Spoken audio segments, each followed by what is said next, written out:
ਵਾਹਿਗੁਰੂ ਜੀ ਕਾ ਖਾਲਸਾ ਵਾਹਿਗੁਰੂ ਜੀ ਕੀ ਫਤਿਹ। ਅੱਜ ਦੀ ਗੁਰਮਤਿ ਕਲਾਸ ਵਿੱਚ ਹਾਜ਼ਰ ਕਰਨ ਵਾਲੇ ਸਾਰੇ ਵੀਰਾਂ ਭੈਣਾਂ ਸਭ ਨੂੰ ਜੀ ਆਇਆਂ ਆਖਦੇ ਹਾਂ।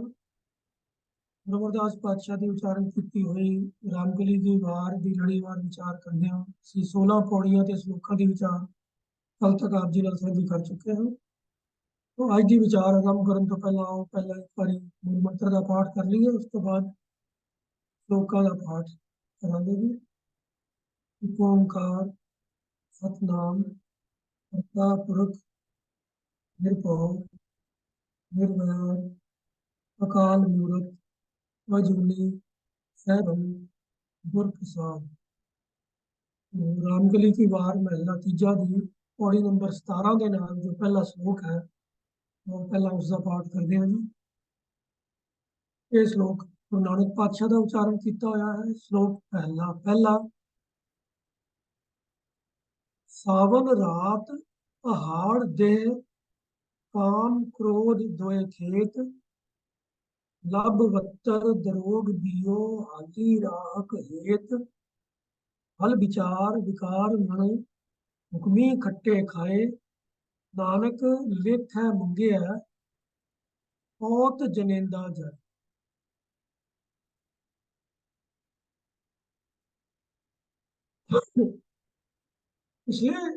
पिछली पौड़ियां दे नाल ਜਿਹੜੇ ਸ਼ਲੋਕ ਆਏ ਸਨ ਉਹਨਾਂ ਦੇ ਵਿੱਚ ਅੰਨੇ ਮਨੁੱਖ ਦੀ ਮਿਸਾਲ ਲੈ ਕੇ ਗੁਰੂ ਸਾਹਿਬ ਨੇ ਜੋ ਮੈਸੇਜ ਦੇਣਾ ਸੀ ਉਹ ਕਲੀਅਰ ਕੀਤਾ ਸੀ। ਇਹਨਾਂ ਸ਼ਲੋਕਾਂ ਦੇ ਵਿੱਚ ਖੇਤੀ ਦਾ ਅਲੰਕਾਰ ਵਰਤਿਆ ਗਿਆ ਹੈ। ਮਨੁੱਖੀ ਜੀਵਨ ਦੀਆਂ ਜੋ ਕਾਰਵਾਈਆਂ ਨੇ, ਜੋ ਜੀਵਨ ਦੇ ਜੀਣ ਦੇ ਢੰਗ ਨੇ, ਜਿਸ ਤਰੀਕੇ ਨਾਲ ਮਨੁੱਖ ਆਪਣਾ ਜੀਵਨ ਗੁਜ਼ਾਰਦੇ ਨੇ, ਉਹਨਾਂ ਦੀ ਵਿਚਾਰਧਾਰਾ ਨੂੰ ਖੇਤੀ ਦੀਆਂ ਜੋ ਹਿੱਸੇ ਨੇ, ਖੇਤੀ ਕਰਨ ਦੇ ਜੋ ਹਿੱਸੇ ਹਨ, ਜੋ ਕੁਝ ਉਹਦੇ ਅੰਦਰ ਕੰਮ ਆਉਂਦੀਆਂ ਹਨ, ਗੱਲਾਂ ਆਉਂਦੀਆਂ ਹਨ, ਉਹਨਾਂ ਦੇ ਨਾਲ ਜੋੜ ਕੇ ਗੁਰੂ ਸਾਹਿਬ ਸਾਨੂੰ ਸਮਝਾ ਰਹੇ ਹਨ ਕਿ ਸਾਵਨ ਰਾਤ ਪਹਾੜ ਦੇ ਕਾਮ ਕ੍ਰੋਧ ਦੋਏ ਖੇਤ। ਇਹ ਤਾਂ ਜਿੰਨੇ ਬੰਦਿਆਂ ਨੂੰ ਵੀ ਥੋੜਾ ਬਹੁਤਾ ਹਿੰਦੁਸਤਾਨ 'ਚ ਹੋਣ ਵਾਲੀ ਖੇਤੀ, ਖਾਸ ਤੌਰ ਤੇ ਪੰਜਾਬ ਵਿੱਚ ਹੋਣ ਵਾਲੀ ਖੇਤੀ ਦੇ ਬਾਰੇ ਥੋੜਾ ਧਿਆਨ ਹੈ, ਉਹ ਇਹ ਜਾਣਦੇ ਹਨ ਕਿ ਪੰਜਾਬ ਵਿੱਚ ਆਮ ਤੌਰ ਤੇ ਫਸਲਾਂ ਦਾ ਚੱਕਰ ਦੋ ਫਸਲਾਂ ਦੇ ਹਿਸਾਬ ਨਾਲ ਚੱਲਦਾ ਹੈ। ਇੱਕ ਨੂੰ ਸਾਉਣੀ ਕਹਿੰਦੇ ਹਨ, ਇੱਕ ਨੂੰ ਹਾੜੀ ਕਹਿੰਦੇ ਹਨ। ਇਹ ਨਾਮ ਪਏ ਹਨ ਸਾਵਨ ਤੋਂ ਤੇ ਹਾੜ, ਅਸਾੜ ਤੋਂ, ਜਿਹਦਾ ਅਸਾੜ ਤੋਂ ਫਿਰ ਆਹਾੜ ਬਣ ਗਿਆ ਤੇ ਹਾੜੀ ਅੱਗੋਂ ਉਹ ਨਾਮ ਪੈ ਗਿਆ ਫਸਲ ਨੂੰ। तो ਸਾਉਣ ਦੀ ਜਿਹੜੀ ਫਸਲ ਹੈ ਉਹਨੂੰ ਗੁਰੂ ਸਾਹਿਬ ਕਹਿ ਰਹੇ ਹਨ ਕਿ ਇਨਸਾਨ ਦੇ ਅੰਦਰ ਜਿਸ ਜੀਵ ਦੀ ਰਾਤ ਰੂਪੀ ਸੌਣੀ ਦੀ ਫਸਲ ਹੈ, ਜਿਹੜੀ ਕਾਮ ਦੀ ਪੈਲੀ ਦੇ ਵਿੱਚ ਪੈਦਾ ਹੁੰਦੀ ਹੈ, ਤੇ ਦਿਨ ਵਤਾ ਜਿਹੜਾ ਹੈ ਉਹ ਹਾੜੀ ਦੀ ਫਸਲ ਹੈ, ਜਿਹੜੀ ਕ੍ਰੋਧ ਦੀ ਪੈਲੀ ਵਿੱਚ ਪੈਦਾ ਹੁੰਦੀ ਹੈ। ਹੁਣ ਅਸਲ ਵਿੱਚ ਇਹਨਾਂ ਨੂੰ ਤੁਸੀਂ ਜਿਵੇਂ ਕੋਈ ਕਿਸੇ ਮਿਸਾਲ ਨੂੰ ਲੈ ਕੇ ਤੇ 1 to 1 ਕੋਰਸਪੋਂਡੈਂਸ ਕ੍ਰੀਏਟ ਨਹੀਂ ਕਰ ਸਕਦੇ ਕਿ ਬਈ ਹਾਂ ਹਰ ਚੀਜ਼ ਪੂਰੀ 100% ਮੈਚ ਕਰਨੀ ਚਾਹੀਦੀ ਹੈ, ਕਿਵੇਂ ਪੈਲੀ ਹੈ, ਕਿਵੇਂ ਫਸਲ ਹੈ, ਸਾਰੀਆਂ ਗੱਲਾਂ ਇਸ ਤਰ੍ਹਾਂ ਇਕੱਠੀਆਂ ਮਿਸਾਲ ਦੇ ਵਿੱਚ ਨਹੀਂ ਹੁੰਦੀਆਂ। ਜਿਵੇਂ ਵਿਦਵਾਨ ਸੱਜਣ ਕਹਿੰਦੇ ਹਨ ਕਿ ਜਿਹੜੇ ਮਿਸਾਲ ਦਿੱਤੀ ਜਾਂਦੀ ਹੈ, ਜੋ ਅਲੰਕਾਰ ਵਰਤੇ ਜਾਂਦੇ ਹਨ, ਉਹ ਦ੍ਰਿਸ਼ਟਾਂਤ ਇਕਾਂਗੀ ਹੁੰਦੇ ਹਨ। ਇਕਾਂਗੀ ਤੋਂ ਭਾਵ ਕੀ ਹੈ ਕਿ ਉਹਨਾਂ ਦਾ ਸਿਰਫ ਇੱਕ ਅੰਗ ਲਿਆ ਜਾਂਦਾ ਹੈ, ਜਿਸ ਚੀਜ਼ ਨੂੰ ਕਿਸੇ ਗੱਲ ਨੂੰ ਸਮਝਾਉਣ ਵਾਸਤੇ ਉਹਦੇ ਨਾਲ ਜੋੜ ਕੇ ਪੇਸ਼ ਕੀਤਾ ਜਾਂਦਾ ਹੈ। ਇਸ ਗੱਲ ਨੂੰ ਸਮਝਣ ਵਾਸਤੇ ਮੈਂ ਪਹਿਲਾਂ ਇੱਕ ਮਿਸਾਲ ਆਪ ਜੀ ਦੇ ਸਾਹਮਣੇ ਕੋਟ ਕਰਾਂਗਾ। ਇੱਕ ਬਾਣੀ 'ਚ ਪੰਕਤੀ ਆਉਂਦੀ ਹੈ, ਦੀਵਾ ਮੇਰਾ ਏਕ ਨਾਮ ਦੁੱਖ ਵਿੱਚ ਪਾਇਆ ਤੇਲ ਉਨ ਚਾਨਣ ਉਹ ਸੋਖਿਆ ਚੁੱਕਾ ਜਮ ਸਿਉ ਨੇ। ਹੁਣ ਇੱਥੇ ਨਾਮ ਨੂੰ ਦੀਵੇ ਦੇ ਨਾਲ ਤੁਲਨਾ ਕੀਤੀ ਗਈ ਹੈ ਕਿ ਬਈ ਨਾਮ ਦਾ ਦੀਵਾ ਬਲਦਾ ਹੈ ਕਿਸੇ ਜਿਸ ਇਨਸਾਨ ਦੇ ਹਿਰਦੇ ਵਿੱਚ, ਤਾਂ ਉਹਦੇ ਵਿੱਚ ਦੁੱਖ ਸੜਦੇ ਹਨ। ਦੀਵਾ ਮੇਰਾ ਏਕ ਨਾਮ ਦੁੱਖ ਵਿੱਚ ਪਾਇਆ ਤੇਲ ਉਨ ਚਾਨਣ ਉਹ ਸੋਖਿਆ, ਕਿ ਉਹ ਦੁੱਖਾਂ ਦਾ ਤੇਲ ਜਿਹੜਾ ਹੈ ਉਹ ਬਲਦਾ ਹੈ ਤੇ ਉਹਦੇ ਨਾਲ ਇਨਸਾਨ ਦੇ ਹਿਰਦੇ ਦੇ ਅੰਦਰ ਚਾਨਣ ਵੀ ਹੋ ਜਾਂਦਾ ਹੈ, ਤੇ ਉਹਦਾ ਜਮਾਂ ਦੇ ਨਾਲ ਮੇਲ ਖਤਮ ਹੋ ਜਾਂਦਾ ਹੈ। ਫਿਰ ਉਹਨੂੰ ਜਮਾਂ ਦੇ ਸਾਹਮਣੇ ਪੇਸ਼ ਨਹੀਂ ਹੋਣਾ ਪੈਂਦਾ, ਭਾਵ ਉਹਦੇ ਜੀਵਨ ਦੇ ਵਿੱਚ ਵਿਕਾਰਾਂ ਦਾ ਪ੍ਰਭਾਵ ਖਤਮ ਹੋ ਜਾਂਦਾ ਹੈ। ਇਹ ਨਾਮ ਦੀ ਬਰਕਤ ਹੈ, ਨਾਮ ਦੇ ਦੀਵੇ ਜਗਨ ਦੀ ਬਰਕਤ। ਤੋ ਇਹ ਗੱਲ ਇੱਥੇ ਇੰਨੀ ਕੋਈ ਸਮਝਣ ਵਾਲੀ। ਪਰ ਜੇ ਹੁਣ ਕੋਈ ਇਹਨੂੰ ਲੈ ਕੇ ਤੇ ਕਵੇ ਕਿ ਬਈ ਨਹੀਂ ਦੇਖੋ ਜੀ, ਦੀਵੇ ਵਿੱਚ ਜਦੋਂ ਤੇਲ ਬਲਦਾ ਹੈ ਤਾਂ ਉਹ ਤੇਲ ਤਾਂ ਘਟਦਾ ਜਾਂਦਾ ਹੈ, ਤੇ ਫਿਰ ਜਦੋਂ ਤੇਲ ਘਟ ਜਾਂਦਾ ਹੈ ਤੇ ਫਿਰ ਤੇਲ ਮੁੱਕ ਵੀ ਜਾਂਦਾ ਹੈ, ਫਿਰ ਤੇਲ ਮੁੱਕਦਾ ਹੈ ਤੇ ਉਹਦੀ ਲਾਈਟ ਬੰਦ ਹੋ ਜਾਂਦੀ ਹੈ। ਤਾਂ ਹੁਣ ਦੱਸੋ ਜੀ, ਜਦੋਂ ਦੁੱਖ ਖਤਮ ਹੋਵੇ ਤਾਂ ਫਿਰ ਨਾਮ ਨਾਮ ਦਾ ਦੀਵਾ ਬੁੱਝ ਜਾਏਗਾ।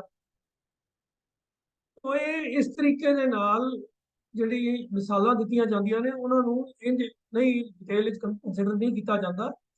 ਇੱਕ ਅੰਗ ਸਿਰਫ ਲਿਆ ਜਾਂਦਾ ਹੈ ਕਿ ਬਈ ਗੱਲ ਸਮਝਣ ਵਾਲੀ ਹੈ ਕਿ ਜਿਵੇਂ ਦੀਵੇ ਵਿੱਚ ਤੇਲ ਬਲਦਾ ਹੈ, ਤਿਵੇਂ ਹੀ ਉਹ ਇਨਸਾਨ ਜਿਹਦੇ ਜੀਵਨ ਦੇ ਵਿੱਚ ਪ੍ਰਭੂ ਦਾ ਨਾਮ ਚਾਨਣ ਕਰਦਾ ਹੈ, ਉਹਦੇ ਜੀਵਨ ਦੇ ਅੰਦਰੋਂ ਦੁੱਖ ਮਿਟ ਜਾਂਦੇ ਹਨ ਤੇ ਉਹਦਾ ਜਮਾਂ ਦੇ ਨਾਲ ਮਿਲਾਪ ਮੁੱਕ ਜਾਂਦਾ ਹੈ, ਉਹਨੂੰ ਜਮਾਂ ਦੇ ਪ੍ਰਭਾਵ ਤੋਂ ਮੁਕਤੀ ਮਿਲ ਜਾਂਦੀ ਹੈ।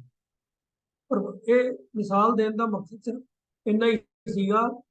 ਉਹਦੀ ਸਾਰੀ ਪੁੰਛਾਣ ਇਹ ਨਹੀਂ ਕੀਤੀ ਜਾਂਦੀ ਕਿ ਵੀ ਕਿੰਨਾ ਨਾਮ ਦਾ ਦੀਵਾ ਜਗਦਾ ਹੈ, ਕਿੰਨੀ ਕੁ ਉਹਦੀ ਲਾਈਟ ਹੁੰਦੀ ਹੈ, ਫਿਰ ਜੇ ਦੁੱਖ ਜ਼ਿਆਦਾ ਹੁੰਦੇ ਨੇ ਤਾਂ ਕਿੰਨੀ ਲਾਈਟ ਹੁੰਦੀ ਹੈ, ਦੁੱਖ ਘਟ ਜਾਂਦੇ ਨੇ ਤੇ ਕਿੰਨੀ ਲਾਈਟ ਹੁੰਦੀ ਹੈ, ਉਹਦਾ ਨਾਮ ਦਾ ਕੀ ਸਰੂਪ ਹੁੰਦਾ ਹੈ। ਇਹ ਇਹਨਾਂ ਗੱਲਾਂ ਵੱਲ ਉਦੋਂ ਕੋਈ ਕੰਸੀਡਰੇਸ਼ਨ ਨਹੀਂ ਕੀਤੀ ਜਾਂਦੀ। ਨਾ ਹੀ ਇਹ ਕਵਿਤਾ ਦੇ ਵਿੱਚ ਅਲੰਕਾਰ ਵਰਤਨ ਦੀ ਇਹ ਕੋਈ ਪ੍ਰਣਾਲੀ ਹੈ ਕਿ ਇਸ ਤਰੀਕੇ ਦੇ ਨਾਲ ਕੋਈ ਪੁੰਛਾਣ ਕੀਤੀ। ਇਸੇ ਹੀ ਤਰੀਕੇ ਜਿਹੜੇ ਇੱਥੇ ਪ੍ਰਮਾਣ ਵੀ ਦਿੱਤੇ ਗਏ ਹਨ, ਇਹ ਸਿਰਫ ਇਹਨਾਂ ਦੀ ਇਸ ਤਰ੍ਹਾਂ ਪੁੰਛਾਣ ਨਹੀਂ ਕੀਤੀ ਜਾਏਗੀ ਕਿ ਸੌਣੀ ਦੀ ਫਸਲ ਰਾਤ ਨੂੰ ਕਿਵੇਂ ਹੈ ਤੇ ਹਾੜੀ ਦੀ ਦਿਨ ਨੂੰ ਕਿਵੇਂ ਹੈ, ਕਿ ਕਾਮ ਦੀ ਪੈਲੀ ਕਿਵੇਂ ਹੈ ਤੇ ਕ੍ਰੋਧ ਦੀ ਪੈਲੀ ਕਿਵੇਂ ਹੈ। ਇਹ ਗੱਲ ਸਿਰਫ ਇੱਕ ਦ੍ਰਿਸ਼ਟਾਂਤ ਦੇਣ ਵਾਸਤੇ, ਉਹਨਾਂ ਬੰਦਿਆਂ ਨੂੰ ਸਮਝਾਉਣ ਵਾਸਤੇ ਹੈ ਜਿਨ੍ਹਾਂ ਦੇ ਜੀਵਨ ਦੇ ਵਿੱਚ ਖੇਤੀ ਇੱਕ ਅਹਿਮ ਰੋਲ ਪਲੇ ਕਰਦੀ ਹੈ। ਜਿਸ ਤਰ੍ਹਾਂ ਇੱਕ ਹੋਰ ਸ਼ਬਦ ਹੈ, ਮਨ ਹਾਲੀ ਕਿਰਸਾਨੀ ਕਰਨੀ, ਸ਼ਰਮ ਪਾਣੀ ਤਨ ਖੇਤ, ਨਾਮ ਬੀਜ ਸੰਤੋਖ ਸੁਹਾਗਾ, ਰੱਖ ਗਰੀਬੀ ਵੇਸ। तो ਇਹ ਸਿਰਫ ਸ਼ਬਦਾਵਲੀ ਉਹ ਵਰਤੀ ਜਾਂਦੀ ਹੈ ਜਿਹੜੀ ਲੋਕਾਂ ਨੂੰ ਸੌਖੇ ਕੀਤੇ ਸਮਝ ਆ ਜਾਵੇ, ਤੇ ਉਹ ਜਿਹੜਾ ਮੇਨ ਮੈਸੇਜ ਹੈ ਉਸ ਮੈਸੇਜ ਨੂੰ ਵੀ ਸੌਖੇ ਕੀਤਿਆਂ ਯਾਦ ਰੱਖ ਸਕਦੇ ਹਨ। ਕਿਉਂਕਿ ਜਦੋਂ ਉਹ ਦੋ ਚੀਜ਼ਾਂ ਆਪਸ ਵਿੱਚ ਐਸੋਸੀਏਟ ਹੋ ਜਾਂਦੀਆਂ ਨੇ, ਤੇ ਇੱਕ ਚੀਜ਼ ਜਿਹੜੀ ਸਾਡੇ ਮਨ 'ਚ ਪੱਕੀ ਬੈਠੀ ਹੁੰਦੀ ਹੈ, ਜਿਹੜੀ ਦੂਜੀ ਉਹਦੇ ਨਾਲ ਜੋੜ ਦਿੱਤੀ ਜਾਂਦੀ ਹੈ, ਫਿਰ ਉਹਨੂੰ ਯਾਦ ਰੱਖਣਾ ਸੌਖਾ ਹੋ ਜਾਂਦਾ। ਜਿਵੇਂ ਆਮ ਅੱਜ ਕੱਲ੍ਹ ਵੀ ਵਿਦਿਆਰਥੀਆਂ ਨੂੰ ਜਦੋਂ ਪੜ੍ਹਾਇਆ ਜਾਂਦਾ ਹੈ ਤੇ ਕਈ ਐਕਰੋਨਿਮ ਬਣਾ ਕੇ ਜਾਂ ਹੋਰ ਕਿਸੇ ਚੀਜ਼ ਦੇ ਨਾਲ ਸੈਂਟੈਂਸ ਬਣਾ ਕੇ ਤੇ ਉਹ ਉਹਨਾਂ ਨੂੰ ਯਾਦ ਕਰਨ ਵਾਸਤੇ ਹੈਲਪ ਕੀਤੀ ਜਾਂਦੀ ਹੈ। ਜਿਵੇਂ 7 ਕਲਰਸ ਆਫ ਲਾਈਟ ਜਦੋਂ ਸਮਝਾਣੇ ਹੁੰਦੇ ਹਨ ਕਿ ਭਈ ਇਹ ਵਾਇਲਟ ਹੈ, ਇੰਡੀਗੋ ਹੈ, ਬਲੂ ਹੈ, ਗ੍ਰੀਨ ਹੈ, ਯੈलो ਹੈ, ऑरेंज है। तो ਇਹ ਕਿਸੇ ਨੂੰ ਪੂਰੇ ਯਾਦ ਸੀਕੁਐਂਸ ਵਿੱਚ ਰਹਿਣ ਜਾਂ ਨਾ ਰਹਿਣ, ਤਾਂ ਉਹਨੂੰ ਇੱਕ ਲਫ਼ਜ਼ ਯਾਦ ਕਰਵਾ ਦਿੱਤਾ ਜਾਂਦਾ ਹੈ, ਵਿਬਗਿਓਰ। ਵਿਬਗਿਓਰ ਯਾਦ ਕਰਦੇ ਆ ਤੇ ਉਹਨੂੰ ਸਾਰੇ ਫਿਰ ਪੂਰਾ ਸੀਕੁਐਂਸ ਯਾਦ ਹੋ ਜਾਂਦਾ ਹੈ ਕਿ ਭਈ ਇਹ ਇਸ ਸੀਕੁਐਂਸ ਦੇ ਵਿੱਚ ਕਲਰਸ ਆਉਣ। ਉਹ ਕਹਿਣ ਤੋਂ ਭਾਵ ਕੀ ਹੈ ਕਿ ਜਦੋਂ ਕਿਸੇ ਵੀ ਲਿਟਰੇਚਰ ਦੇ ਵਿੱਚ ਜਾਂ ਕਵਿਤਾ ਦੇ ਵਿੱਚ ਅਲੰਕਾਰ ਵਰਤੇ ਜਾਂਦੇ ਹਨ ਤਾਂ ਉਹ ਇਕਾਂਗੀ ਅਲੰਕਾਰ ਹੁੰਦੇ ਹਨ। ਉਹਨਾਂ ਦੇ ਸਾਰੇ ਪੱਖਾਂ ਨੂੰ ਲੈ ਕੇ ਇੱਕ ਦੂਜੇ ਦੇ ਨਾਲ ਇਸ ਤਰੀਕੇ ਦੇ ਨਾਲ ਉਹਨਾਂ ਦੀ ਪਰਖ ਨਹੀਂ ਕੀਤੀ ਜਾਂਦੀ ਕਿ ਹਰ ਅੰਗ ਮਿਲਣਾ ਚਾਹੀਦਾ। ਤੋ ਇੱਥੇ ਵੀ ਉਹੀ ਰੀਤ ਵਰਤਦੇ ਹੋਇਆ ਗੁਰੂ ਸਾਹਿਬ ਕਹਿੰਦੇ ਹਨ ਕਿ ਜਿਸ ਜੀਵ ਦੇ ਜੀਵਨ ਦੀ ਰਾਤ ਦੀ ਫਸਲ ਸੌਣੀ ਦੀ ਫਸਲ ਹੈ, ਤੇ ਜੇ ਕਾਮ ਉਸ ਦੀ ਪੈਲੀ ਹੈ। ਭਾਵ ਕੀ ਹੈ ਕਿ ਮਨੁੱਖ ਆਪਣੇ ਰਾਤ ਦੇ ਸਮੇਂ ਕਾਮ ਵਾਸ਼ਨਾ ਦੇ ਅਧੀਨ ਹੀ ਰਾਤ ਦਾ ਸਮਾਂ ਗੁਜ਼ਾਰਦਾ। ਤੇ ਹਾੜੀ ਦੀ ਫਸਲ ਜਿਹੜੀ ਹੈ ਉਹ ਦਿਨ ਦੀ ਫਸਲ ਹੈ ਜਿਹਦੀ ਪਹਿਲੀ ਕ੍ਰੋਧ ਦੀ। ਭਾਵ ਕੀ ਹੈ ਕਿ ਦਿਨ ਦਾ ਸਮਾਂ ਉਹ ਕ੍ਰੋਧ ਦਾ ਮਾਰਿਆ ਹੋਇਆ ਹੀ ਆਪਣਾ ਸਮਾਂ ਬਤੀਤ ਕਰਦਾ ਹੈ। ਜਿਸ ਕਿਸੇ ਨਾਲ ਵੀ ਵਰਤਦਾ ਹੈ ਉਹਦੇ ਨਾਲ ਕ੍ਰੋਧ ਨਾਲ ਪੇਸ਼ ਆਉਂਦਾ ਹੈ। ਜੋ ਕੋਈ ਉਹਦੀ ਗੱਲ ਨਹੀਂ ਮੰਨਦਾ ਸੁਣਦਾ, ਉਹ ਉਹਦੇ ਉੱਤੇ ਕ੍ਰੋਧ ਦੇ ਨਾਲ ਗੱਲ ਕਰਦਾ ਹੈ। ਜਿਹਨੂੰ ਕੋਈ ਕੰਮ ਕਰਵਾਉਣਾ ਹੁੰਦਾ ਉਹਦੇ ਨਾਲ ਕ੍ਰੋਧ ਨਾਲ ਬੋਲਦਾ ਹੈ। ਉਹ ਇਹ ਸਧਾਰਨ ਜੀ ਗੱਲ ਹੈ ਵੀ ਦੁਨੀਆਦਾਰ ਬੰਦੇ ਜਦੋਂ ਆਪਣਾ ਦਿਨ ਦਾ ਕਾਰ ਵਿਹਾਰ ਕਰਦੇ ਹਨ ਤੇ ਬਹੁਤ ਸਾਰਾ ਸਮਾਂ ਉਹ ਦੂਜਿਆਂ ਦੇ ਨਾਲ ਵਰਤਣ ਵੇਲੇ ਕ੍ਰੋਧ ਦੇ ਅਧੀਨ ਹੋ ਕੇ ਹੀ ਗੱਲਾਂ ਕਰਦੇ ਹਨ। तो ਕਿਹਾ ਜਾ ਸਕਦਾ ਹੈ ਕਿ ਦਿਨ ਦਾ ਸਮਾਂ ਉਹ ਕ੍ਰੋਧ ਦੇ ਮਾਨੋ ਇਹ ਦਿਨ ਦੀ ਫਸਲ ਜਿਹੜੀ ਉਹਨਾਂ ਦੀ ਜੋ ਕਰਮ ਕਰਦੇ ਹਨ ਉਹ ਕ੍ਰੋਧ ਦੀ ਪੈਲੀ ਦੇ ਵਿੱਚੋਂ ਹੀ ਪੈਦਾ ਹੋ ਕੇ ਨਿਕਲਦੀ ਹੈ। ਭਾਵ ਜਿਹੜੇ ਵੀ ਕਰਮ ਉਹ ਕਰਦੇ ਹਨ ਉਹ ਕ੍ਰੋਧ ਦੇ ਨਾਲ ਮਿਕਸ ਹੋ ਕੇ ਅੱਗੇ ਆਉਂਦੇ ਹਨ। तो ਉਹਦੇ ਮੁਤਾਬਕ ਹੀ ਫਿਰ ਉਹਨਾਂ ਨੂੰ ਉਹ ਕਰਮਾਂ ਦੀ ਫਸਲ ਜਿਹੜੀ ਹੈ ਉਹ ਵੱਢਣੀ ਪੈਂਦੀ ਹੈ। ਉਹਨਾਂ ਦਾ ਜੋ ਉਹਨਾਂ ਨੂੰ ਫਲ ਮਿਲਦਾ ਹੈ ਉਹ ਉਹਨਾਂ ਕਰਮਾਂ ਦਾ ਹੀ ਮਿਲਦਾ ਹੈ ਜਿਹੜੇ ਉਹਨਾਂ ਨੇ ਕ੍ਰੋਧ ਦੇ ਅਧੀਨ ਕੀਤੇ ਹੁੰਦੇ। ਇਵੇਂ ਹੀ ਬਹੁਤ ਸਾਰੇ ਦੁਨੀਆਦਾਰਾਂ ਦਾ ਰਾਤ ਦੇ ਸਮੇਂ ਦਾ ਜੋ ਡਰਾਈਵਿੰਗ ਫੋਰਸ ਹੁੰਦਾ ਹੈ ਉਹਨਾਂ ਦੇ ਮਨ ਦੇ ਵਿੱਚ ਕਾਮ ਵਾਸ਼ਨਾ ਹੁੰਦੀ ਹੈ। तो मानो रात ਜਿਹੜੀ ਹੈ ਉਹ ਕਾਮ ਦੇ ਅਧੀਨ ਹੋ ਕੇ ਗੁਜ਼ਾਰਦੇ ਹਨ। ਇਹ ਉਹਨਾਂ ਦੀ ਸੌਣੀ ਦੀ ਫਸਲ ਹੈ ਜਿਹਦੀ ਪਹਿਲੀ ਕਾਮ ਦੀ। तो सावन रात आहाड़ देह काम क्रोध दोए थे। रात ਦੇ ਤੱਤੇ ਨੂੰ ਸਿਆਹੀ ਹੈ ਕਿ ਰਾਤ ਦੀ ਜੋ ਫਸਲ ਹੈ ਉਹ ਸੌਣੀ ਹੈ, ਆਹਾੜ ਜਿਹੜਾ ਹੈ ਉਹ ਦਿਨ ਦੀ ਫਸਲ ਹੈ। ਤੇ ਇਹਨਾਂ ਦੋਨਾਂ ਫਸਲਾਂ ਦੇ ਵਿੱਚ ਜਿਹੜੀ ਪਹਿਲੀ ਵਿੱਚ ਪੈਦਾ ਹੋ ਰਹੀਆਂ ਹਨ ਕਾਮ ਅਤੇ ਕ੍ਰੋਧ ਦੀਆਂ ਇਹ ਦੋ ਖੇਤੀਆਂ ਹਨ ਜਿਨ੍ਹਾਂ ਦੇ ਵਿੱਚੋਂ ਇਹ ਸੌਣੀ ਤੇ ਹਾੜੀ ਦੀ ਫਸਲ ਇਨਸਾਨ ਦੀ ਜ਼ਿੰਦਗੀ ਵਿੱਚ ਪੈਦਾ ਹੋ ਰਹੀ ਹੈ। ਇਹ ਸਿਰਫ ਸ਼ਬਦਾਵਲੀ ਇਸ ਤਰੀਕੇ ਨਾਲ ਵਰਤੀ ਗਈ ਹੈ ਕਿ ਕਿਰਸਾਨੀ ਦੇ ਕਿੱਤੇ ਨਾਲ ਜੁੜੇ ਹੋਏ ਲੋਕ ਇਹਨਾਂ ਗੱਲਾਂ ਨੂੰ ਸਹਿਜੇ ਹੀ ਯਾਦ ਰੱਖ ਸਕਣ। ਉਹ ਆਪਣੀ ਖੇਤੀ ਦੇ ਇਹਨਾਂ ਹਿੱਸਿਆਂ ਦੇ ਨਾਲ ਜੋੜ ਕੇ ਇਸ ਭਾਵ ਨੂੰ ਸਹਿਜੇ ਹੀ ਸਮਝ ਸਕਦੇ। ਅੱਗੇ ਵੀ ਉਹੀ ਸ਼ਬਦਾਵਲੀ ਕੰਟੀਨਿਊ ਰਹਿੰਦੀ ਹੈ। ਲੱਭ ਵੱਤਰ ਦਰੋਗ ਬਿਓ ਹਾਲੀ ਰਾਹਤ ਹੇਤ। ਲੱਭ ਕਹਿੰਦੇ ਹਨ ਲਾਲਚ। ਵੱਤਰ ਦਾ ਭਾਵ ਹੁੰਦਾ ਹੈ ਕਿ ਫਸਲ ਨੂੰ ਬੀਜਣ ਤੋਂ ਪਹਿਲਾਂ ਉਹਨੂੰ ਪਾਣੀ ਦਿੱਤਾ ਜਾਂਦਾ ਹੈ ਤਾਂ ਕਿ ਜ਼ਮੀਨ ਥੋੜੀ ਨਰਮ ਹੋ ਜਾਵੇ, ਬਿਲਕੁਲ ਚਿੱਕੜ ਵਰਗੀ ਵੀ ਨਾ ਹੋਵੇ ਤੇ ਬਿਲਕੁਲ ਸਖਤ ਵੀ ਨਾ ਹੋਵੇ। ਇੰਨੀ ਕੁ ਨਰਮ ਉਹਨੂੰ ਕਰ ਦਿੱਤਾ ਜਾਂਦਾ ਹੈ ਕਿ ਉਹ ਮਿੱਟੀ ਥੋੜੀ ਨਰਮ ਹੋ ਜਾਵੇ ਤੇ ਉਹਦੇ ਵਿੱਚ ਬੀਜ ਸੌਖੇ ਹੀ ਖੁੱਭ ਸਕੇ। तो ਇਹ ਬੀਜਣ ਤੋਂ ਪਹਿਲਾਂ ਖੇਤੀ ਨੂੰ ਵੱਤਰ ਦਿੱਤਾ ਜਾਂਦਾ ਹੈ, ਪਾਣੀ ਦੇ ਨਾਲ ਸਿੰਜਿਆ ਜਾਂਦਾ ਹੈ ਜਿਹੜਾ ਕਿ ਉਹ ਵੱਤਰ ਦੀ ਜੋ ਕਿਰਿਆ ਹੈ ਉਹ ਗੁਰੂ ਸਾਹਿਬ ਕਹਿੰਦੇ ਹਨ ਕਿ ਆਮ ਦੁਨੀਆਦਾਰ ਇਨਸਾਨ ਦੀ ਜ਼ਿੰਦਗੀ ਦੇ ਵਿੱਚ ਲੱਭ ਯਾਨੀ ਕਿ ਲੋਭ, ਲਾਲਚ ਇਹ ਵੱਤਰ ਦਾ ਕੰਮ ਦਿੰਦਾ ਹੈ। ਭਾਵ ਉਹ ਜਿਹੜੇ ਵੀ ਆਪਣੇ ਜੀਵਨ ਦੇ ਵਿੱਚ ਕਰਮ ਕਰਦਾ ਹੈ ਉਹਦੇ ਪਿੱਛੇ ਭਾਵਨਾ ਲੋਭ ਦੀ ਹੁੰਦੀ ਹੈ ਕਿ ਮੈਨੂੰ ਇਸ ਕੰਮ ਕਰਨ ਦੇ ਵਿੱਚ ਵੱਧ ਤੋਂ ਵੱਧ ਕਿੰਨੀ ਕੁ ਪ੍ਰਾਪਤੀ ਹੋਏਗੀ, ਕੀ ਨਫਾ ਹੋਏਗਾ। ਤੇ ਉਹ ਆਪਣੇ ਲੋਭ ਦੀ ਪੂਰਤੀ ਦੇ ਵਾਸਤੇ ਜਿਹੜਾ ਬੀਜ ਬੀਜਦਾ ਹੈ ਉਹ ਝੂਠ ਦਾ ਬੀਜ ਬੀਜਦਾ ਹੈ। ਭਾਵ ਕੀ ਹੈ ਕਿ ਜਿਹੜਾ ਵੀ ਕੋਈ ਵਪਾਰ ਕਰਦਾ ਹੈ ਜਾਂ ਹੋਰ ਕੋਈ ਕਿਰਤ ਕਰਦਾ ਹੈ ਆਪਣੇ ਹੱਕ ਤੋਂ ਜ਼ਿਆਦਾ ਨਫਾ ਕਮਾਉਣ ਵਾਸਤੇ, ਆਪਣੇ ਹੱਕ ਤੋਂ ਜ਼ਿਆਦਾ ਪੈਸੇ ਇਕੱਠੇ ਕਰਨ ਵਾਸਤੇ ਇਨਸਾਨ ਝੂਠ ਦਾ ਸਹਾਰਾ ਲੈਂਦਾ ਹੈ। तो उस विचारधारा ਨੂੰ ਗੁਰੂ ਸਾਹਿਬ ਨੇ ਇਉਂ ਬਿਆਨ ਕੀਤਾ ਹੈ ਕਿ ਲੱਭ ਵੱਤਰ ਦਰੋਗ ਬਿਓ। ਦਰੋਗ ਦਾ ਮਤਲਬ ਹੁੰਦਾ ਝੂਠ, ਬਿਓ ਦਾ ਮਤਲਬ ਬੀਜ। ਉਹ ਲਾਲਚ ਦਾ ਵੱਤਰ ਜ਼ਮੀਨ ਨੂੰ ਪੈਲੀ ਨੂੰ ਦੇ ਕੇ ਉਹਦੇ ਅੰਦਰ ਝੂਠ ਦਾ ਬੀਜ ਬੀਜਦਾ ਹੈ। तो ਕਹਿਣ ਤੋਂ ਮੁਰਾਦ ਕੀ ਹੈ ਕਿ ਜ਼ਿੰਦਗੀ ਦੇ ਵਿੱਚ ਜਿਹੜੀ ਉਹ ਕਿਰਤ ਕਰ ਰਿਹਾ ਹੈ ਇਨਸਾਨ ਉਹਦੇ ਵਿੱਚ ਲਾਲਚ ਤੇ ਝੂਠ ਜਿਹੜੇ ਹਨ ਉਹ ਹਾਵੀ ਹਨ ਜਿਨ੍ਹਾਂ ਦੇ ਨਾਲ ਉਹ ਫਸਲ ਦੀ ਬਿਜਾਈ ਕਰਦਾ ਹੈ ਤੇ ਉਹਦੇ ਵਿੱਚੋਂ ਜੋ ਫਿਰ ਅਲਟੀਮੇਟਲੀ ਫਸਲ ਨਿਕਲੇਗੀ ਉਹਨਾਂ ਦੇ ਅੰਦਰ ਇਹ ਝੂਠ ਔਰ ਲਾਲਚ ਜਿਹੜੇ ਹਨ ਉਹਨਾਂ ਦਾ ਅਸਰ ਤੇ ਆਏਗਾ ਹੀ ਆਏਗਾ ਕਿਉਂਕਿ ਜਦ ਲਾਲਚ ਜਿਹੜਾ ਹੈ ਉਹ ਬੱਤਰ ਦਾ ਕੰਮ ਕਰ ਰਿਹਾ ਹੈ ਤੇ ਬੀਜ ਝੂਠ ਦਾ ਦਿੱਤਾ ਜਾ ਰਿਹਾ ਹੈ।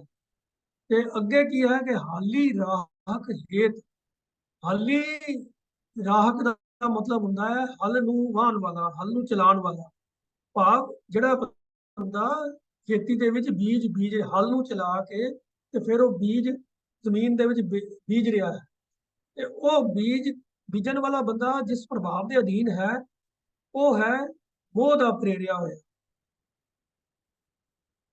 ਆਮ ਤੌਰ ਦੇ ਉੱਤੇ ਜਦੋਂ ਵੀ ਕੋਈ ਇਨਸਾਨ ਆਪਣੀ ਕਿਰਤ ਦੇ ਵਿੱਚ ਲਾਲਚ ਕਰਦਾ ਹੈ, ਝੂਠ ਬੋਲਦਾ ਹੈ, ਕੋਈ ਨਜਾਇਜ਼ ਢੰਗ ਤਰੀਕੇ ਅਪਣਾਉਂਦਾ ਹੈ ਤਾਂ ਉਹਨੂੰ ਜਸਟੀਫਾਈ ਕਰਦਾ ਹੈ ਆਪਣੇ ਮੋਹ ਦੇ ਕਾਰਨ ਕਰਕੇ। ਜੀ ਮੈਂ ਕੋਈ ਆਪਣੇ ਪਿੱਛੇ ਥੋੜਾ ਕਰਦਾ ये तो मैं परिवार वास्ते अपने बाल बच्चे वास्ते करता हूँ। तो तू ਉਹਦਾ ਜਿਹੜਾ ਮੇਨ ਡਰਾਈਵਿੰਗ ਫੋਰਸ ਹੁੰਦਾ ਹੈ ਕੁਕਰਮ ਕਰਨ ਦਾ, ਪਾਪ ਕਰਨ ਦਾ, ਝੂਠ ਬੋਲਣ ਦਾ, ਲਾਲਚ ਕਰਨ ਦਾ, ਉਹ ਉਹਦਾ ਸੋਰਸ ਹੁੰਦਾ ਹੈ ਉਹਦਾ ਪਰਿਵਾਰ ਵਾਸਤੇ ਮੋਹ। ਤੋ ਜਿਸ ਹਲਵਾਨ ਵਾਲਾ ਜਿਹੜਾ ਲਾਲਚ ਤੇ ਵੱਤਰ ਨੂੰ ਵਰਤ ਕੇ ਤੇ ਝੂਠ ਦਾ ਬੀਜ ਰਿਹਾ ਹੈ, ਉਹ ਹਾਲੀ ਜਿਹੜਾ ਹਲ ਵਾਹਣ ਵਾਲਾ ਹੈ, ਉਹ ਮੋਹ ਹੈ ਜਿਹੜਾ ਇਹਨਾਂ ਨੂੰ ਅੱਗੇ ਚਲਾ ਰਿਹਾ ਹੈ। ਤੋ ਇਸ ਮੋਹ ਦੇ ਅਧੀਨ ਬੰਦਾ ਝੂਠ ਵੀ ਬੋਲਦਾ ਹੈ ਤੇ ਲਾਲਚ ਵੀ ਕਰਦਾ ਹੈ। ਹਲ ਵਿਚਾਰ ਵਿਕਾਰ ਮਨ ਹੁਕਮੀ ਖੱਟੇ ਖਾਏ। ਹੁਣ ਅਗਲੀ ਪੰਕਤੀ ਵਿੱਚ ਫਿਰ ਗੱਲ ਆ ਰਹੀ ਹੈ ਹਲ ਦੀ ਤੇ ਮਨ ਦੀ। ਮਨ ਨਾਣੇ ਨਾਲ ਹੈ, ਇਹਦਾ ਸੰਬੰਧ ਸਾਡੇ ਮਾਈਂਡ ਨਾਲ ਜਾਂ ਮਨ ਦੇ ਨਾਲ, ਦਿਲ ਦੇ ਨਾਲ ਨਹੀਂ ਹੈ। ਇਹ ਮਨ ਨਾਣੇ ਨਾਲ ਜਿਹੜਾ ਲਫ਼ਜ਼ ਆਇਆ ਹੈ, ਇਹਦਾ ਅਰਥ ਹੈ ਜਿਹੜਾ ਬੋਹਲ, ਜੋ ਫਸਲ ਕਟਾਈ ਤੋਂ ਬਾਅਦ ਇਕੱਠੀ ਹੁੰਦੀ ਹੈ ਤੇ ਉਹਦਾ ਢੇਰ ਲਗਾਇਆ ਜਾਂਦਾ ਹੈ, ਉਸਨੂੰ ਬੋਹਲ ਕਹਿੰਦੇ ਹਨ।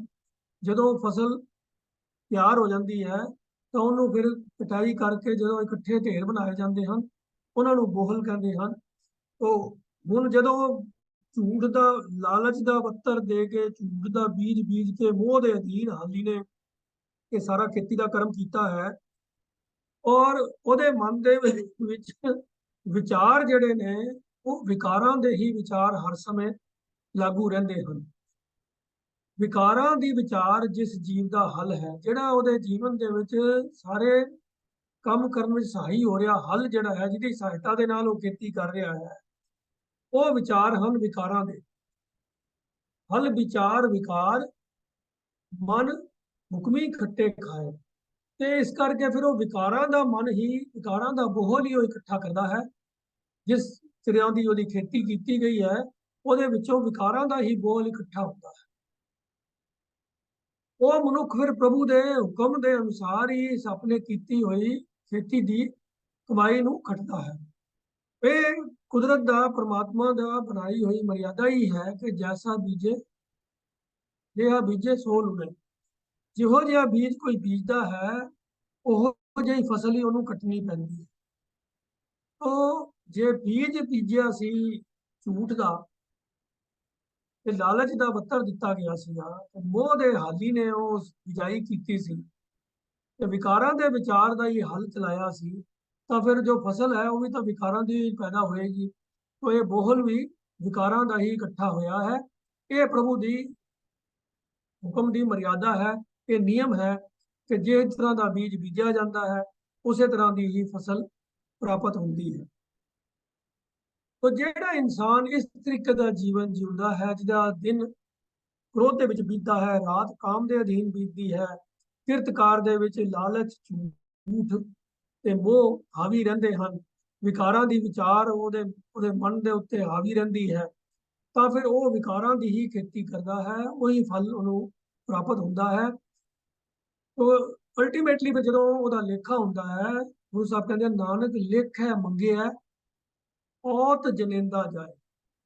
ਕਿ ਐਸੇ ਜੀਵ ਦੇ ਕੀਤੇ ਕਰਮਾਂ ਦਾ ਜਦੋਂ ਲੇਖਾ ਹੁੰਦਾ ਹੈ, ਤਾਂ ਪਤਾ ਲੱਗਦਾ ਹੈ ਕਿ ਅਜਿਹਾ ਜੀਵ ਰੂਪੀ ਪਿਓ ਜਗਤ ਤੋਂ ਔਤਰਾ ਹੀ ਜਾਂਦਾ ਹੈ। ਭਾਵ ਉਹ ਆਪਣੇ ਜੀਵਨ ਵਿੱਚ ਕੁਝ ਫਲ ਦੀ ਪ੍ਰਾਪਤੀ ਨਹੀਂ ਕਰਦਾ, ਉਹ ਅਫਲ ਬਿਨਾਂ ਕਿਸੇ ਪ੍ਰਾਪਤੀ ਦੇ ਹੀ ਜੀਵਨ ਗਵਾ ਕੇ ਚਲਾ ਜਾਂਦਾ।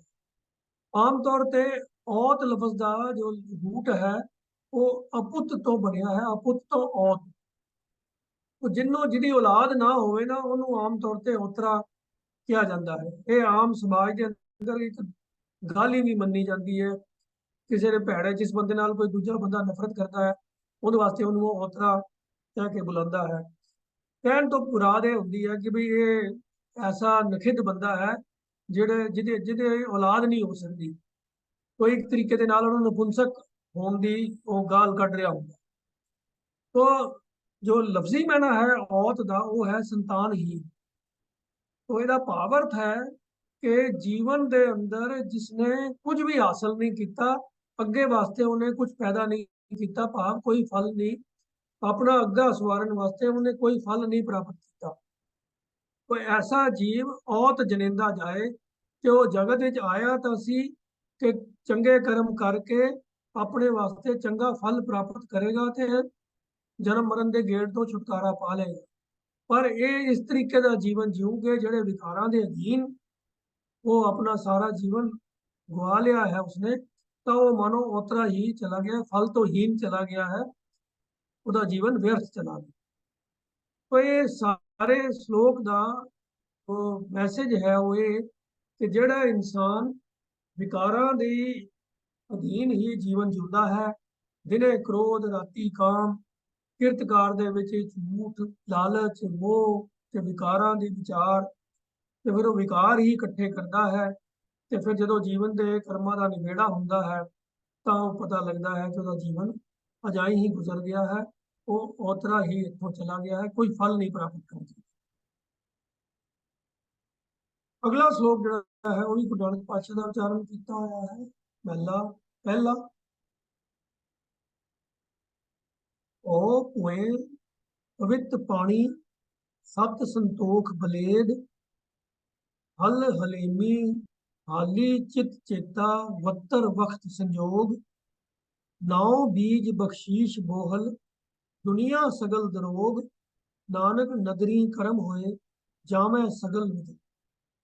ਉਹਨੇ ਬੜਾ ਜ਼ਬਰਦਸਤ ਕੰਟਰਾਸਟ ਹੈ ਪਹਿਲੇ ਸ਼ਲੋਕ ਦੇ ਵਿੱਚ ਮਨੁੱਖਾਂ ਦੀ ਖੇਤੀ ਦਾ ਪੂਰਾ ਵਰਣਨ ਹੈ ਕਿ ਜਿਹੜਾ ਮਨੁੱਖ ਆਪਣੇ ਮਨ ਤੇ ਮਗਰ ਤੁਰਦਾ ਹੈ, ਵਿਕਾਰੀ ਜੀਵਨ ਜਿਉਂਦਾ ਹੈ, ਉਹ ਆਪਣੇ ਜੀਵਨ ਦੀ ਖੇਤੀ ਕਿਸ ਤਰ੍ਹਾਂ ਦੀ ਕਰਦਾ ਹੈ, ਉਹਦਾ ਵਰਣਨ ਪਹਿਲੇ ਸ਼ਲੋਕ ਵਿੱਚ ਆਇਆ।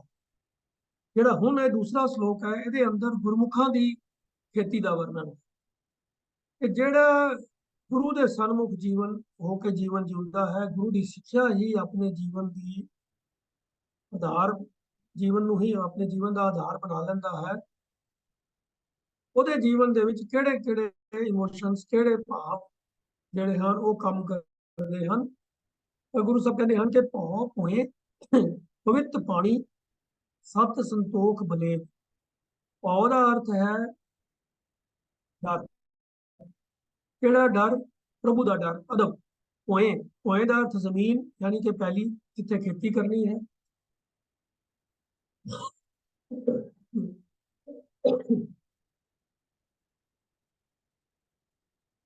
ਪਵਿੱਤ ਪਾਣੀ, ਪਵਿੱਤ ਦਾ ਮਤਲਬ ਪਵਿੱਤਰ ਯਾਨੀ ਕਿ ਸ਼ੁੱਧ ਆਚਰਨ, ਚੰਗੇ ਕਰਮ, ਉਹ ਪਾਣੀ ਹੋਵੇ। ਸਤ ਸੰਤੋਖ ਬਲੇਦ, ਚੰਗਾ ਆਚਰਨ, ਸਤ ਤੇ ਸੰਤੋਖ ਇਹ ਉਹਦੇ ਬਲਦ ਹੋਵੇ। ਜੀਵਨ ਵਿੱਚ ਸੱਚ ਹੋਵੇ, ਸੰਤੋਖ ਹੋਵੇ, ਦਾਨ ਕਰਨ ਦਾ, ਕਿਸੇ ਦੂਜੇ ਦਾ ਭਲਾ ਕਰਨ ਦੀ ਭਾਵਨਾ ਹੋਵੇ, ਇਹ ਉਹਦੇ ਬਲਦ ਹੋਣ। ਹਲ ਹਲੇਮੀ ਹਾਲੀ ਚਿਤ ਚੇਤਾ ਵੱਤਰ ਵਖਤ ਸੰਜੋਗ। ਹਲੇਮੀ, ਹਲੇਮੀ ਦਾ ਅਰਥ ਹੁੰਦਾ ਹੈ ਨਿਮਰਤਾ। तो ਉਹਦਾ ਹਲ ਜਿਹੜਾ ਹੋਵੇ ਉਹ ਨਿਮਰਤਾ ਦਾ ਹੋਵੇ ਤੇ ਹਲ ਨੂੰ ਚੇਤਾ ਹੋਵੇ, ਭਾਵ ਪ੍ਰਭੂ ਦੇ ਨਾਲ ਉਹਦਾ ਚਿੱਤ ਜੁੜਿਆ ਹੋਇਆ ਹੋਵੇ। ਐਸਾ ਚਿੱਤ ਉਹ ਹਾਲੀ ਹੋਵੇ, ਹਲ ਨੂੰ ਵਾਹਣ ਵਾਲਾ ਬੰਦਾ, ਉਹਦਾ ਚਿੱਤ ਜੁੜਿਆ ਹੋਵੇ ਪ੍ਰਮਾਤਮਾ ਦੇ ਨਾਲ ਤੇ ਨਿਮਰਤਾ ਦਾ ਹਲ ਹੋਵੇ, ਜੀਵਨ ਦੇ ਵਿੱਚ ਨਿਮਰਤਾ ਹੋਵੇ, ਸਤ ਸੰਤੋਖ ਹੋਵੇ, ਪ੍ਰਭੂ ਦਾ ਅਦਬ ਹੋਵੇ, शुद्ध आचरण होवे, ये ना गुना का धारनी हो। वत्तर वखत संजोग, वत्तर देवे कादा गुरु दे नाल मिलाप ते प्रभु दे सिमरन दा जिहड़ा वत्तर होवे ते गुरु दे मिलाप दा है बीजन दा ओदा समा होवे ते इस तरीके दे नाल ओ अपनी खेती करे। नाव बीज हल हलेमी हाली चित चेता वत्तर वखत संजोग।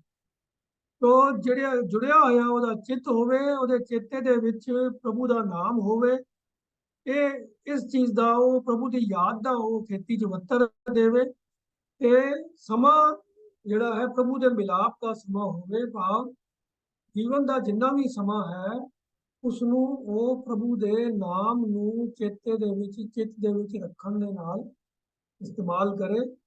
ਇਹ ਉਹਦੀ ਖੇਤੀ ਦਾ ਤਰੀਕਾ ਹੋਵੇ, ਨਿਮਰਤਾ ਦੇ ਨਾਲ ਉਹ ਆਪਣਾ ਜੀਵਨ ਬਤੀਤ ਕਰੇ। ਬੇਸਿਕਲੀ ਜਿਵੇਂ ਪਹਿਲੇ ਮੈਂ ਜ਼ਿਕਰ ਕੀਤਾ ਹੈ ਕਿ ਕਿਰਸਾਨੀ ਦੇ ਨਾਲ ਜੁੜੀਆਂ ਹੋਈਆਂ ਚੀਜ਼ਾਂ ਦਾ ਜ਼ਿਕਰ ਕਰਕੇ ਜਿਹੜੇ ਸ਼ੁਭ ਗੁਣ ਜੀਵਨ ਵਿੱਚ ਹੋਣੇ ਚਾਹੀਦੇ ਨੇ ਉਹਨਾਂ ਨੂੰ ਨਾਲ ਜੋੜਿਆ ਜਾ ਰਿਹਾ ਹੈ ਤਾਂ ਕਿ ਬੰਦੇ ਨੂੰ ਇਹ ਐਸੋਸੀਏਸ਼ਨ ਬਣਾ ਕੇ ਕਿ ਉਹ ਸੌਖੇ ਹੀ ਚੇਤਾ ਰਵੇ ਕਿ ਇਹ ਗੁਣ ਮੈਂ ਧਾਰਨ ਕਰਨੇ ਹਨ। ਇਹ ਤਕਰੀਬਨ ਉਹੀ ਤਰੀਕਾ ਹੈ ਜਿਵੇਂ ਇੱਕ ਸੁਚੱਜਾ ਜਨੇਊ ਧਾਰਨ ਕਰਨ ਵਾਸਤੇ ਗੁਰੂ ਸਾਹਿਬ ਕਹਿ ਦਿੰਦੇ ਹਨ ਕਿ ਦਇਆ ਕਪਾ ਸੰਤੋਖ ਸੂਤ ਜਤ ਗੰਢੀ ਸਤ ਵਟ ਇਹ ਜਨੇਊ ਜੀ ਕਾ ਹੈ ਤਾਂ ਪਾਂਡੇ ਦਾ। ਉੱਥੇ ਵੀ ਤਰੀਕਾ ਇਹੀ ਹੈ ਕਿ ਕਪਾਹ ਨੂੰ ਤੇ ਸੂਤਰ ਨੂੰ ਸ਼ੁਭ ਗੁਣਾਂ ਦੇ ਨਾਲ ਜੋੜਿਆ ਗਿਆ ਹੈ। ਇਵੇਂ ਹੀ ਇੱਥੇ ਪੈਲੀ ਨੂੰ ਪ੍ਰਭੂ ਦੇ ਅਦਬ ਦੇ ਨਾਲ, ਪਾਣੀ ਨੂੰ ਸ਼ੁੱਧ ਆਚਰਨ ਦੇ ਨਾਲ, ਬਲਦਾਂ ਨੂੰ ਸਤ ਸੰਤੋਖ ਦੇ ਨਾਲ ਜੋੜ ਦਿੱਤਾ ਗਿਆ ਹੈ। ਹਲ ਨਿਮਰਤਾ ਦਾ ਹੋਵੇ, ਹਾਲੀ ਚੇਤੇ ਚਿੱਤ ਪ੍ਰਭੂ ਦਾ ਨਾਮ ਚੇਤੇ ਵਿੱਚ ਰੱਖਣ ਦਾ ਹੋ ਜਾਏ, ਵੱਤਰ ਵੀ ਉਸੇ ਪ੍ਰਭੂ ਦੀ ਯਾਦ ਦੇ ਵਿੱਚ ਹੋਵੇ ਤੇ ਪ੍ਰਭੂ ਦੇ ਨਾਲ ਮਿਲਾਪ ਦਾ ਸਮਾਂ ਜਿਹੜਾ ਹੈ ਉਹੀ ਸਮਾਂ ਇਹ ਖੇਤੀ ਕਰਨ ਦੇ ਵਿੱਚ ਵਰਤਿਆ ਜਾਵੇ। ਨਾਉ ਬੀਜ ਬਖਸ਼ੀਸ਼ ਬੋਹਲ ਦੁਨੀਆ ਸਗਲ ਤਰੋ। ਐਸੇ ਖੇਤੀ ਕਰਨ ਵਾਲਾ ਜਦੋਂ ਨਾਮ ਦਾ ਬੀਜ ਬੋਵੇ ਤਾਂ ਪ੍ਰਭੂ ਦੀ ਬਖਸ਼ਿਸ਼ ਦੇ ਨਾਲ ਜਿਹੜਾ ਫਿਰ ਉਹਦਾ ਬੋਲ ਇਕੱਠਾ ਹੁੰਦਾ ਹੈ ਉਹਦੇ ਵਿੱਚੋਂ ਉਹਨੂੰ ਇਹ ਅਹਿਸਾਸ ਮਿਲ ਜਾਂਦਾ ਹੈ, ਸੋਝੀ ਮਿਲ ਜਾਂਦੀ ਹੈ ਕਿ ਦੁਨੀਆ ਸਗਲ ਦਰੋਗ। ਦਰੋਗ ਦਾ ਅਰਥ ਜਿਵੇਂ ਉੱਪਰ ਵੀ ਆਇਆ ਸੀਗਾ, ਦਰੋਗ ਦਾ ਅਰਥ ਹੈ ਝੂਠ। ਇਹ ਦੁਨੀਆ ਸਾਰੀ ਝੂਠ ਹੈ, ਨਾਸ਼ਵੰਤ ਹੈ ਕਿ ਦੁਨੀਆ ਦਾ ਸਾਥ ਨਿਭਣ ਵਾਲਾ ਨਹੀਂ ਹੈ। तो ऐसे इंसान की सुरत जिहड़ी है वो दुनिया के पदार्थों वालों हट के प्रभु के नाम वाले पासे हो जाती है, चित्त विच चेता हो जाता है। वो बीज बख्शीश बोहल दुनिया सगल दरोग। तो प्रभु के नाम का बीज बीजन का सदका, प्रभु की बख्शिश का सदका जोड़ा बोहल वो इकट्ठा करता है, ਉਹਦੇ ਨਾਲ ਉਹਨੂੰ ਇਹ ਸਾਰੀ ਦੁਨੀਆ ਝੂਠੀ ਦਿਸ ਪੈਂਦੀ ਹੈ। ਭਾਵ ਇਹ ਸਮਝ ਆ ਜਾਂਦੀ ਹੈ ਕਿ ਦੁਨੀਆ ਦਾ ਸਾਥ ਨਿਭਣ ਵਾਲਾ ਨਹੀਂ ਹੈ। ਅੰਤਲੀ ਪੰਕਤੀ ਜਨ ਗੁਰੂ ਸਾਹਿਬ ਕਹਿੰਦੇ ਹਨ, ਨਾਨਕ ਨਦਰੀ ਕਰਮ ਹੋਏ ਜਾਵੇਂ ਸਗਲ ਵਿਜੋਗ। ਇਸ ਤਰ੍ਹਾਂ ਦੇ ਜੀਵਨ ਜਿਉਣ ਨਾਲ, ਇਸ ਤਰ੍ਹਾਂ ਦਾ ਉਦਮ ਕਰਨ ਦੇ ਨਾਲ ਜਦੋਂ ਪ੍ਰਭੂ ਦੀ ਮਿਹਰ ਦਾ ਪਾਤਰ ਬਣ ਜਾਂਦਾ ਹੈ, ਪ੍ਰਭੂ ਦੀ ਬਖਸ਼ਿਸ਼ ਦੀ ਨਜ਼ਰ ਹੋ ਜਾਂਦੀ ਹੈ ਤਾਂ ਜਾਵੇਂ ਸਗਲ ਵਿਜੋਗ, ਤਾਂ ਉਹਦੇ ਜੀਵਨ ਵਿੱਚੋਂ ਸਾਰੇ ਵਿਛੋੜੇ ਦੂਰ ਹੋ ਜਾਂਦੇ ਹਨ। ਵਿਛੋੜਾ ਕਿਹੜਾ ਹੈ? ਵਿਛੋੜਾ ਸੀ ਪ੍ਰਭੂ ਦੇ ਨਾਲ। ਇਨਸਾਨ ਜਦੋਂ ਇਸ ਜਗਤ ਵਿੱਚ ਆਉਂਦਾ ਹੈ ਤਾਂ ਲਿਵ ਛੁੜਕੀ ਲੱਗੀ ਤ੍ਰਿਸ਼ਨਾ ਮਾਇਆ ਅਮਰ ਵਰਤਾਇਆ। ਉਹਦੀ ਲਿਵ ਜਿਹੜੀ ਹੈ ਉਹ ਪਰਮਾਤਮਾ ਨਾਲੋਂ ਛੁੱਟ ਜਾਂਦੀ ਹੈ ਤੇ ਮਾਇਆ ਦਾ ਜ਼ੋਰ ਪੈ ਜਾਂਦਾ ਹੈ, ਉਹਦੀ ਸੁਰਤ ਦਾ ਪ੍ਰਭੂ ਦੀ ਯਾਦ ਤੋਂ ਵਿਛੋੜਾ ਹੋ ਜਾਂਦਾ। ਪਰ ਜਦੋਂ ਇਸ ਤਰੀਕੇ ਦੇ ਜੀਵਨ ਜਿਉਣ ਨਾਲ, ਨਾਮ ਦੇ ਨਾਲ ਚਿੱਤ ਜੋੜਨ ਦੇ ਨਾਲ ਪ੍ਰਭੂ ਦੀ ਮਿਹਰ ਦਾ ਬਖਸ਼ਿਸ਼ ਦਾ ਪਾਤਰ ਬਣ ਜਾਂਦਾ ਹੈ, ਪ੍ਰਭੂ ਦੀ ਬਖਸ਼ਿਸ਼ ਦੀ ਨਜ਼ਰ ਹੋ ਜਾਂਦੀ ਹੈ ਤਾਂ ਉਹਦੇ ਨਾਲ ਜਾਵੇਂ ਸਗਲ ਵਿਜੋਗ, ਸਾਰੇ ਵਿਛੋੜੇ ਖਤਮ ਹੋ ਜਾਂਦੇ ਹਨ, ਉਹਦਾ ਪ੍ਰਭੂ ਦੇ ਨਾਲ ਮਿਲਾਪ ਹੋ ਜਾਂਦਾ ਹੈ। ਅੱਗੇ ਪੌੜੀ ਦੇ ਵਿੱਚ ਹੁਣ ਗੁਰੂ ਸਾਹਿਬ ਫਰਮਾਉਂਦੇ ਹਨ, ਮਨਮੁਖ ਮੋਹ ਗੁਬਾਰ ਹੈ ਦੂਜੇ ਭਾਏ ਬੋਲੇ, दूजे भाए सदा दुख है नित नीर विरोला है। गुरमुख नाम ध्याई है मथ तत कढोला, अंतर प्रगास घट चानना हर लद्दा टोला, आपे भरम भुलाएंदा किछ कहन नहीं। मनमुख मोह गुबार है। गुबार का अर्थ हुंदा है गहर डूंगा हनेरा, बिल्कुल जिहदे कुछ नजर ना।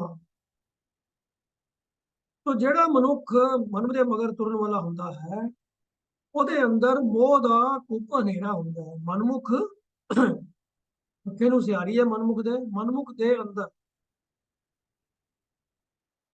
ਮੋਹ ਗੁਬਾਰ ਹੈ, ਉਹਦੇ ਅੰਦਰ ਮੋਹ ਦਾ ਕੂਪ ਹਨੇਰਾ ਹੁੰਦਾ। ਦੂਜੇ ਭਾਏ ਬੋਲੇ, ਉਹ ਫਿਰ ਜੋ ਕੁਝ ਵੀ ਬੋਲਦਾ ਹੈ ਜਿਹੜੇ ਉਹ ਮਾਇਆ ਦੇ ਮੋਹ ਦੇ ਵਿੱਚ ਹੀ ਬੋਲਦਾ। ਦੂਜੇ ਭਾਏ, ਦੂਜੇ ਪਿਆਰ ਦੇ ਵਿੱਚ, ਉਹ ਪ੍ਰਭੂ ਦੇ ਪਿਆਰ ਵਿੱਚ ਨਹੀਂ ਬੋਲਦਾ, ਦੂਜੇ ਪਿਆਰ ਵਿੱਚ ਬੋਲਦਾ ਹੈ। ਤਾਂ ਦੂਜਾ ਕੀ ਹੈ? ਗੁਰਬਾਣੀ ਦੇ ਵਿੱਚ ਦੂਜਾ ਉਹ ਲਫ਼ਜ਼ ਹਮੇਸ਼ਾ ਮਾਇਆ ਦੇ ਪ੍ਰਕਰਨ ਦੇ ਵਿੱਚ ਹੀ ਵਰਤਿਆ ਗਿਆ ਹੈ। ਇੱਕ ਤੋਂ ਛੁੱਟ ਜੋ ਦੂਜਾ ਪਿਆਰ ਹੈ ਉਹ ਮਾਇਆ ਦਾ ਹੀ ਪਿਆਰ ਹੈ। ਤਾਂ ਮਨਮੁਖ ਦੇ ਅੰਦਰ ਜੋ ਮੋਹ ਦਾ ਜੋ ਕੂਪ ਹਨੇਰਾ ਹੈ, ਭਾਵ ਅਗਿਆਨਤਾ ਹੈ, ਉਹਨੂੰ ਹੋਰ ਕਿਸੇ प्रभु के प्यार की सोझी नहीं है, तो फिर वो जो बोलता है दूजा भाई बोलता है माया के प्यार के विच ही गल्लां करता है। इस दूजे प्यार का सदका हुंदा की है, दूजे भाई सदा दुख है, नित नीर विरोला। नीर कहते हैं पानी नूं। तो दूजे भाई माया के प्यार के कारण वो जो कुछ भी करता है वो मानो पानी ही रिड़कता है, जिहदे विचों कोई फल नहीं मिलता। पानी नूं रिड़किया कुछ हथ नहीं आता। तो ये मनमुख के जिहड़े कर्म हैं माया के प्यार विच कीते हुए, वो पानी के रिड़कण की न्यायी हैं। नित नीर विरोला है, विरोले का मतलब होंदा रिड़कना। तो ये मानो इस तरह है कि जिवें वो पानी नूं ही रिड़की जा रहा है। ये माया के प्यार के विच यही कुछ ही हुंदा है। अल्टीमेटली जिहड़े सुखों की खातर वो माया के मगर मगर तुरदा है, ਉਹਦੇ ਪਿੱਛੋਂ दुख की ही प्राप्ति होती है। दूजे भाए सदा दुख है, नित नीर विरोला है। पर इसके उलट ਜਿਹੜੇ गुरु के सन्मुख ਹੁੰਦੇ ਹਨ, गुरु की शरण ਪੈਂਦੇ ਹਨ, ਉਹ ਅਸਲ ਤੱਤ ਨੂੰ ਪ੍ਰਾਪਤ ਕਰਦੇ ਹਨ। ਗੁਰਮੁਖ ਨਾਮ ਧਿਆਈ ਹੈ, ਮਥ ਤਤ ਕਢੋਲਾ। ਗੁਰਮੁਖ ਗੁਰੂ ਦੇ ਸਨਮੁਖ ਹੋ ਕੇ ਨਾਮ ਨੂੰ ਧਿਆਨ ਵਾਲਾ ਜਿਹੜਾ ਇਨਸਾਨ ਹੈ, ਜਿਹੜਾ ਗੁਰੂ ਦੇ ਹੁਕਮ ਵਿੱਚ ਤੁਰਦਾ ਹੈ, ਪ੍ਰਭੂ ਦਾ ਨਾਮ ਸਿਮਰਦਾ ਹੈ, ਉਹ ਮਾਨੋ ਦੁੱਧ ਨੂੰ ਰਿੜਕ ਕੇ ਮੱਥ ਕੇ ਮਧਾਣੀ ਦੇ ਨਾਲ ਉਹਦੇ ਵਿੱਚੋਂ ਮੱਖਣ ਕੱਢ ਲੈਂਦਾ, ਤੱਤ ਕੱਢ ਲੈਂਦਾ। ਦੁੱਧ ਰਿੜਕਿਆ ਮੱਖਣ ਦੀ ਪ੍ਰਾਪਤੀ ਹੋ ਜਾਂਦੀ ਹੈ, ਪਾਣੀ ਰਿੜਕਿਆ ਕੁਝ ਨਹੀਂ ਆ ਸਕਦਾ। तो ਜਿਹੜਾ ਗੁਰੂ ਦੇ ਸਨਮੁਖ ਹੈ ਉਹ ਮਾਨੋ ਆਪਣੇ ਜੀਵਨ ਦੇ ਵਿੱਚੋਂ ਪ੍ਰਭੂ ਦੇ ਨਾਮ ਦੇ ਨਾਲ ਜੁੜ ਕੇ ਜੋ ਜੀਵਨ ਦਾ ਅਸਲ ਮਕਸਦ ਸੀ, ਪ੍ਰਭੂ ਦੇ ਗੁਣਾਂ ਦੇ ਨਾਲ ਸਾਂਝ ਪਾਣੀ, ਪ੍ਰਭੂ ਦੇ ਗੁਣ ਉਹਨੂੰ ਪ੍ਰਾਪਤ ਹੋ ਜਾਂਦੇ ਹਨ। ਉਹ ਜੀਵਨ ਦਾ ਅਸਲ ਤੱਤ ਪ੍ਰਾਪਤ ਕਰ ਲੈਂਦਾ ਹੈ। ਉਹਦੇ ਜੀਵਨ ਦੇ ਵਿੱਚੋਂ ਫਿਰ ਅਗਿਆਨਤਾ ਦਾ ਹਨੇਰਾ ਕੱਟਿਆ ਜਾਂਦਾ ਹੈ। ਅੰਤਰ ਪ੍ਰਗਾਸ ਘਟ ਚਾਨਣਾ ਹਰ ਲੱਧਾ ਟੋਲੇ। ਉਹਦੇ ਅੰਦਰ ਪ੍ਰਭੂ ਦੇ ਗੁਣਾਂ ਦਾ ਪ੍ਰਕਾਸ਼ ਹੋ ਜਾਂਦਾ ਹੈ। ਉਹਦੇ ਦਿਲ ਦੇ ਵਿੱਚ ਗਿਆਨ ਦਾ ਚਾਨਣ ਹੋ ਜਾਂਦਾ ਹੈ ਤੇ ਉਹ ਗੁਰੂ ਦੇ ਰਾਹੀਂ ਉਹ ਪ੍ਰਭੂ ਨੂੰ ਲੱਭ ਲੈਂਦਾ ਹੈ। ਅੰਤਰ ਪ੍ਰਕਾਸ਼ ਘਟ ਚਾਨਣਾ, ਘਟ ਦਾ ਮਤਲਬ ਹਿਰਦੇ ਵਿੱਚ, ਉਹਦੇ ਅੰਦਰ ਪ੍ਰਕਾਸ਼ ਹੋ ਜਾਂਦਾ ਹੈ ਗਿਆਨ ਦਾ, ਪ੍ਰਭੂ ਦੇ ਨਾਮ ਦਾ। ਉਹਦੇ ਹਿਰਦੇ ਦੇ ਵਿੱਚ ਗਿਆਨ ਦਾ ਚਾਨਣ ਹੋ ਜਾਂਦਾ ਹੈ ਤੇ ਗੁਰੂ ਦੀ ਬਖਸ਼ਿਸ਼ ਦਾ ਸਦਕਾ ਉਹ ਪ੍ਰਭੂ ਨੂੰ ਆਪਣੇ ਅੰਦਰੋਂ ਹੀ ਲੱਭ ਲੈਂਦਾ ਹੈ। ਫਿਰ ਉਹਨੂੰ ਭਟਕਣ ਦੀ ਕੋਈ ਲੋੜ ਨਹੀਂ ਪੈਂਦੀ, ਉਹਦੇ ਜੀਵਨ 'ਚੋਂ ਭਟਕਣਾ ਮੁੱਕ ਜਾਂਦੀ ਹੈ।